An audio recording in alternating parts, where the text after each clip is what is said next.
नमस्कार, मैं doctor Arun Kumar Maurya, assistant professor भूगोल विभाग सीएसएन पीजी कॉलेज हरदोई।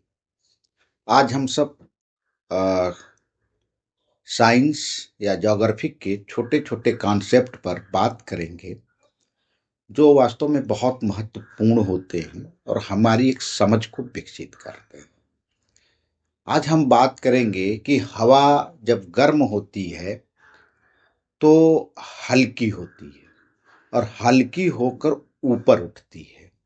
और नीचे की जो हवा पृथ्वी तल पर हवा होती है वो भारी होती है और उसको गुरुत्वाकर्षण बल थामे रहता है। तो ये बार बार कॉन्सेप्ट आता है, लेकिन बहुत से विद्यार्थियों को, अन्य लोगों को समझ में नहीं आता। तो मैं एक आज छोटा सा प्रयोग करके आपको समझाना चाहता हूँ। आप देखिए कि मैं एक सोफे पे बैठा हूँ।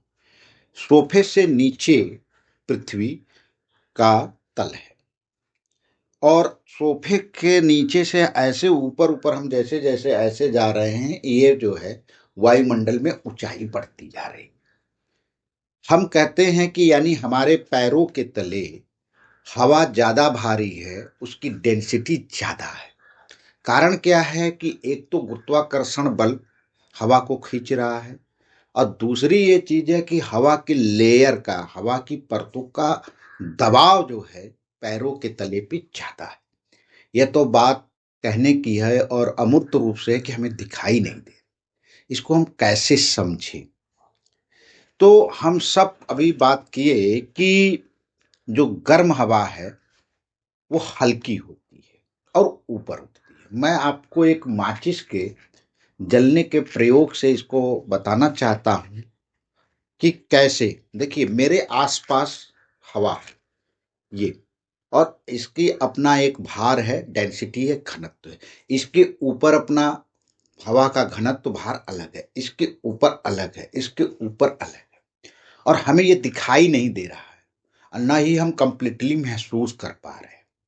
लेकिन इसके कुछ ऑब्जर्वेशन से हम समझ सकते हैं ये माचिस है। और यह माचिस यदि जलती है तो दो तरह से काम होना चाहिए, क्योंकि हम जानते हैं कि पृथ्वी का गुरुत्वाकर्षण बल सबको पृथ्वी तल की तरफ खींचता है।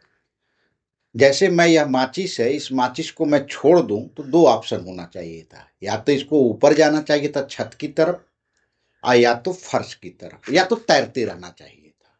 लेकिन यह माचिस जैसे मैंने छोड़ा, ये नीचे गिर गई। नीचे गिरने का मतलब है कि इसको किसी ने खींचा या बल लगाया। इसी को गुरुत्वाकर्षण बल को खींचना कहते हैं। क्योंकि इसका अब यहां पर हवा है, हवा को भी खींच रही है, बांध रही है, लेकिन हमें दिखाई नहीं दे रहा है। अब मैं इस माचिस को जला रहा हूं तो इसकी फ्लेम को, चूंकि गुरुत्वाकर्षण बल हर एक वस्तु को अपनी तरफ खींचता है पृथ्वी का, तो नीचे की तरफ खींचना चाहिए। सैद्धांतिक रूप से इस फ्लेम को नीचे जाना चाहिए। अब हम देखते हैं कि नीचे जाता है कि ऊपर जाता है, फिर उसका क्या कारण है। अब देखिए, यह फ्लेम, ये फ्लेम नीचे की कारण इसको डाउन जाना चाहिए, लेकिन यह डाउन नहीं गया, ये छत की तरफ जा रहा है। इसके पीछे का जरूर कोई ना कोई कारण है। उस कारण को हम डिस्कशन कर रहे हैं अभी कि है क्या मेन चीज।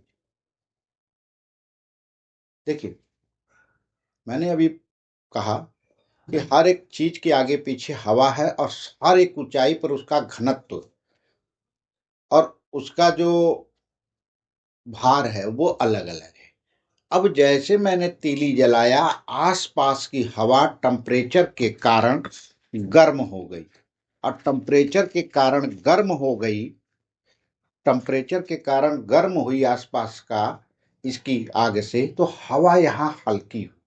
और हल्की हुई तो निश्चित रूप से इस ऊंचाई पर यहाँ की अपेक्षा यहाँ का घनत्व कम है, और घनत्व जब कम है तो हाई घनत्व से उच्च घनत्व, सॉरी, लो घनत्व की तरफ हवा चलना शुरू हो गई। और कदापि आप कभी भी देखेंगे, इससे आप समझ सकते हैं कि हल्की हवा हमेशा ऊपर उठती है और ऊपर की तरफ हवा का घनत्व लगातार कम होता जाता है। इसीलिए पहाड़ों पर पहुंचने के बाद वहां पर हवा विरल होने लगे। कभी भी माचिस जलाएंगे वो नीचे नहीं जाएगा, जबकि गुरुत्वाकर्षण बल का मान नीचे लग रहा है। लेकिन इसका सबसे मेन रीजन ये है कि यहाँ की हवा गर्म, और गर्म होने के कारण ये हल्की हुई और नीचे की हवा भारी है, और ये अपने आप जो है भारी हवा हल्की हवा को ऊपर उठा देती है। और इस तरह से हम समझ सकते हैं। तो ये एक बेहतर कॉन्सेप्ट है साइंस में, आप लोग समझने की कोशिश करिए। Thank you.